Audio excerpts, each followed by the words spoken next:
Today we have with us here Mr. Prajwal Chaurasia, All India rank 694. Sir, welcome to Apti Plus Academy, and from the entire Apti Plus fraternity, from the entire Apti Plus family, we would like to congratulate you on your big success on securing All India rank 694 at UPSC CSC 2023. यहाँ पे एक job तो मिलती है, एक job security बहुत अच्छी होती है, प्लस यहाँ पे जो आपके रिसोर्सेज मिलते हैं और जो आप एडमिनिस्ट्रेशन के लिए कर सकते हैं और इन जनरल जो सोसाइटी के लिए आप कर सकते हैं, तो वो सिविल सर्विसेज बहुत अच्छा अपॉर्चुनिटी प्रोवाइड करती है।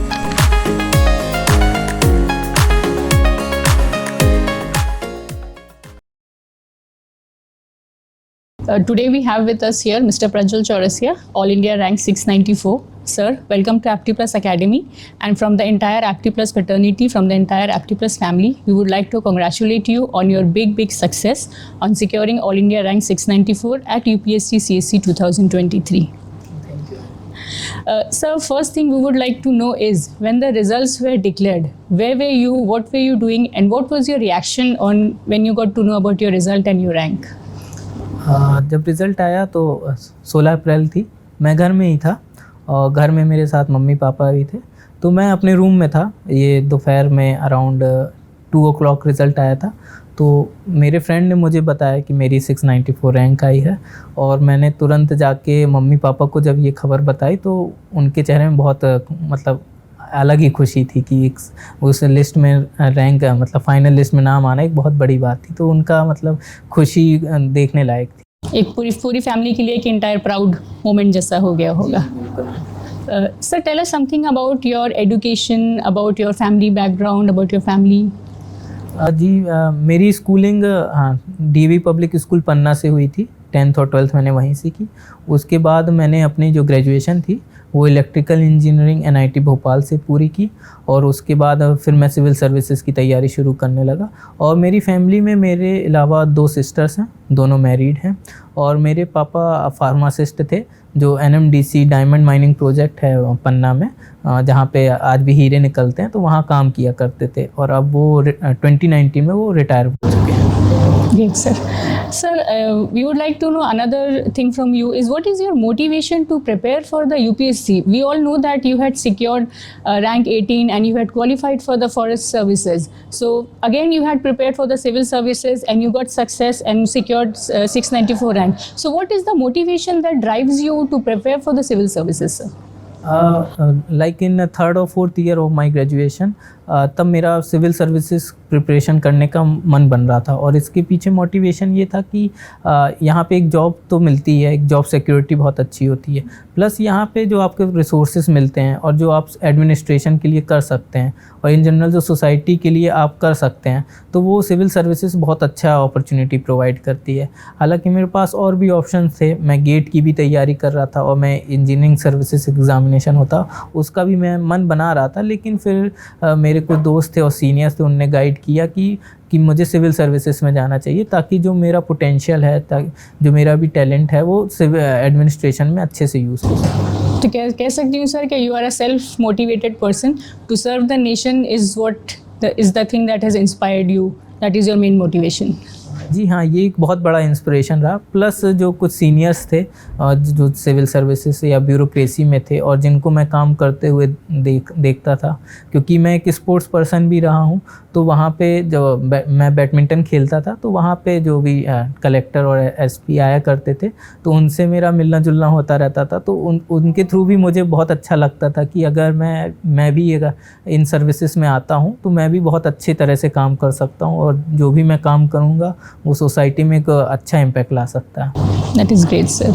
Sir, nowadays the trend is a lot of aspirants, they start their preparation very early from the 2nd year or the final year. So what is your opinion and what would you like to suggest on this? अगर कोई भी बच्चा या aspirant है वो अपनी graduation के initial year से तैयारी करता है तो एक बहुत अच्छी चीज़ है, क्योंकि सिविल सर्विसेज में जहाँ तक मैंने देखा है और जो होता भी है जनरली कि यहाँ पे आपको लगभग 2-3 साल प्रिपरेशन में लग जाते हैं। तो मैंने तो हालांकि कॉलेज के बाद से ही प्रिपरेशन किया था, लेकिन अगर जो बच्चे पहले से इन ग्रेजुएशन में अर्ली ईयर्स में प्रिपरेशन कर रहे हैं तो आप ऑप्शनल सब्जेक्ट अच्छे से प्रिपेयर कर सकते हैं। प्लस उनके पास जो कॉलेज में टाइम रहता है वो इसमें अपने स्टडी में यूटिलाइज़ कर सकते हैं। क्योंकि अगर आपने अल्टीमेटली मन बना ही लिया है कि आपको सिविल सर्विसेज देना है तो क्यों ना इसे मतलब जब कॉलेज में है, ग्रेजुएशन में है, तो शुरू से ही तैयारी कर दीजिए इसकी, तो ताकि आपका जो बाद का टाइम है वो अच्छे से यूटिलाइज हो सके। Okay, sir. Sir, another thing I would like to know from you is how did you deal with CSAT? We all know that CSAT has become a disqualifying paper for a lot of candidates. So, what would you suggest when to start with the CSAT preparation, before the GS or after the GS? G, C set का जो भी trend अभी मैं देख रहा हूँ, क्योंकि मेरा 5th अटैम्प्ट था, तो मैंने 3-4 साल से जो सी सेट का पैटर्न देखा है वो टफनेस के साइड हो रहा है। और यहाँ पे एक जो मिथ रहती थी कि इंजीनियरिंग साइड के जो बच्चे हैं या बैकग्राउंड के बच्चे हैं उनको सी सेट में कोई दिक्कत नहीं आती, उनका क्लियर हो जाता। लेकिन जैसा कि हम 2-3 सालों में देख रहे हैं कि उनका ही सी सेट नहीं निकल रहा है, क्योंकि पेपर का टफनेस अब इंक्रीज़ हो चुका है। और ये सही भी बात है, क्योंकि अगर 2018 से हम देखें तो जो लास्ट ईयर का पेपर था तो वो बहुत ही ज़्यादा टफ पेपर था। तो इसके लिए मेरा ये सजेशन था कि आप सी सेट को इग्नोर मत कीजिए। जनरली बच्चे क्या होते हैं कि पेपर छोड़ के ही चले जाते हैं कि सी सेट का हमसे आता ही है तो हम इसको क्यों प्रिपेयर करें। जैसे हम प्रीलिम्स के जो जीएस का पेपर है उसके हम 20-30 टेस्ट भी लगा लेते हैं, लेकिन अगर सी सेट की बात करें तो हम उसका एक भी टेस्ट नहीं लगाते हैं। तो वो एक इग्नोरेंस है, ओवर कॉन्फिडेंस है, वो बहुत घातक साबित होती है। और दूसरा, मेरा मैथमेटिक्स ऑप्शनल भी रहा है और कॉलेज के टाइम से ही जो कंपनीज आती थी प्लेसमेंट के लिए तो वो जनरली एप्टीट्यूड ही और सी सेट ही पूछा करती थी।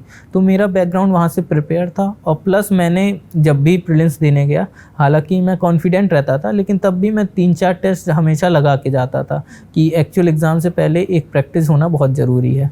तो मेरा मैसेज ये है कि आप प्रैक्टिस को इग्नोर मत कीजिए, और जैसे अब सी सेट कठिन हो रहा है इसको आप लगाते रहिए, इसको आप छोड़िए मत कि मैं बाद में लगा लूँगा या बाद में हो जाएगा। नहीं, आपको अभी लगाना पड़ेगा, उसको सीरियसली लेना पड़ेगा। Sir, tell us something about the challenges or the struggles you had faced in making notes, which is very crucial to clear not only the prelims as well as most importantly mains. Note making एक बहुत ही important aspect होता है, खासकर mains examination में, क्योंकि यहाँ पे subjective paper रहता है और अगर आपके पास नोट्स इन हैंड नहीं हैं तो बहुत डिफ़िकल्ट हो जाता है कि आप रिवाइज़ कैसे करें, क्योंकि सिलेबस बहुत ज़्यादा है, आप दोबारा बार बार बुक्स नहीं पढ़ सकते। तो इधर नोट्स बहुत हेल्पफुल यूज़ होते हैं। और मेरे जो चैलेंजेस थे नोट्स बनाने, वो ये था कि मैं नोट्स कैसे बनाऊं। कई बार ये होता था कि मैं पूरे का पूरा बुक ही कॉपी कर दे रहा हूं, और नोट्स इसलिए होते हैं कि आप शॉर्ट फॉर्म में उसको कितनी जल्दी रिवाइज़ कर सकें। तो इसलिए नोट्स बनाने में एक सबसे बड़ा चैलेंज आता है कि आप क्या लिख रहे हैं नोट्स में और क्या नहीं लिख रहे हैं। तो इसमें मैंने एक सॉल्यूशन जो इसका निकाला वो ये था कि जो चीज़ मैं बार बार भूलता हूँ, जैसे पॉलिटीज़ में कुछ आर्टिकल्स हैं मैं बार बार भूल जा रहा हूँ, कुछ आर्टिकल्स मुझे बहुत अच्छे से याद हैं, तो मैंने काम किया कि जो आर्टिकल मैं भूल रहा हूँ मैं सिर्फ उन्हीं को लिखता हूँ, जो मुझे याद है उसको लिखने की ज़रूरत नहीं है। और यही चीज़ मैंने हर सब्जेक्ट में इम्प्लीमेंट की। तो इससे जो मेरे नोट्स हैं वो काफ़ी शॉर्ट हो गए और रिवीजन करने में आसानी पड़ गई। तो जो नोट्स मेकिंग में एक सबसे बड़ी डिफ़िकल्टी आती है कि हम क्या सिलेक्ट करें और क्या अवॉइड करें। अगर वो आप अपनी स्ट्रेंथ और वीकनेस से पता लगा पा रहे हैं तो वो नोट मेकिंग फिर आसान हो जाती है। नोट्स मेकिंग इटसेल्फ में एक स्ट्रैटेजी, हाँ, वो इस एग्ज़ाम की एक सबसे बड़ी strategy notes making. Sir, last में आप हमारे बच्चों को अपनी ओर से कुछ टिप्स देना चाहेंगे? जी बिल्कुल, क्योंकि मेरा 5th अटेम्प्ट में ये एग्ज़ाम निकला है, 4th अटेम्प्ट में निकला था, तो जो भी मेरा एक्सपीरियंस है और जो भी मैंने जर्नी देखी है, तो मैं ज़रूर चाहता हूँ कि जो FT प्लस की स्टूडेंट हैं वो मुझसे गाइडेंस लें और मैं जो भी मदद कर सकूँ, क्योंकि इस पूरे जर्नी के दौरान मुझसे भी बहुत गलतियाँ हुई और मुझे भी 4-5 अटेम्प्ट लग गए। तो अगर मेरे गाइडेंस से उनको कोई मदद मिलती है या जो गलतियाँ वो अब करने जा रहे हैं अगर वो नहीं करते हैं तो वो फर्स्ट अटेम्प्ट में ही एग्ज़ाम निकाल सकते हैं। तो उनको मैं यही मैसेज देना चाहूँगा कि आप कंसिस्टेंटली पढ़ते रहिए, जो भी टीचर या फैकल्टीज़ हैं उनसे डाउट पूछने मत शर्माइए। प्लस जो भी सपोर्ट इंस्टीट्यूशन FT प्लस आपका लिए कर रहा है, जैसे टेस्ट सीरीज़ हो गया, मैंने आंसर राइटिंग की जो टेलीग्राम ग्रुप है वो भी ज्वाइन किया, तो बहुत हेल्पफुल है। तो मैं उन एस्पिरेंट्स से यही कहना चाहूँगा कि आप इन सब का फ़ायदा उठाइए और डेडिकेटली आप पढ़ाई कीजिए, क्योंकि ये एग्ज़ाम हार्ड वर्क का ही भी है और उतना ही स्मार्ट वर्क का है। इसलिए आप स्ट्रेटजी से पढ़िए और ये एग्ज़ाम आप ज़रूर निकाल सकते हैं। सर एप्टी प्लस के बारे में आपको कहाँ से पता चला and what is the role of Apti Plus in your success? हाँ जी, एप्टी प्लस के बारे में मुझे टेलीग्राम में एक एडवर्टीज़मेंट आया था, वहाँ मुझे पता चला कि एप्टी प्लस डेली आंसर राइटिंग करवाता। तो प्रीलिम्स और मेंस के बीच में मुझे बहुत ज़रूरत थी कि मुझे एक ऐसा ग्रुप मिले जहाँ पे डेली आंसर राइटिंग हो रही हो और इवैल्यूएशन भी हो रहा हो। तो वो इवैल्यूएशन मेरे मेंस के मार्क्स में इम्प्रूव करने में बहुत हेल्पफुल रहा, क्योंकि जनरली देखा जाता है कि हम लोग आंसर राइटिंग को अवॉइड करते रहते हैं कि आज नहीं लिखेंगे, टेस्ट लिख लेते हैं या वो लिख लेते हैं। तो उस चीज़ में होता ये था कि हमारी प्रैक्टिस छूट जाती थी। लेकिन एप्टी प्लस के जो टेलीग्राम ग्रुप था वो वाला बहुत हेल्पफुल रहा था। उससे मेरे मेंस के मार्क्स इम्प्रूव किए हैं और साल भर साल इम्प्रूव कर ही रहे हैं। तो मैं एप्टी प्लस की जो टीम है उसको थैंक यू बोलना चाहूँगा। Thank you so much, sir, for taking your time and coming to Apti Plus and talking to us. Thank you so much for being here.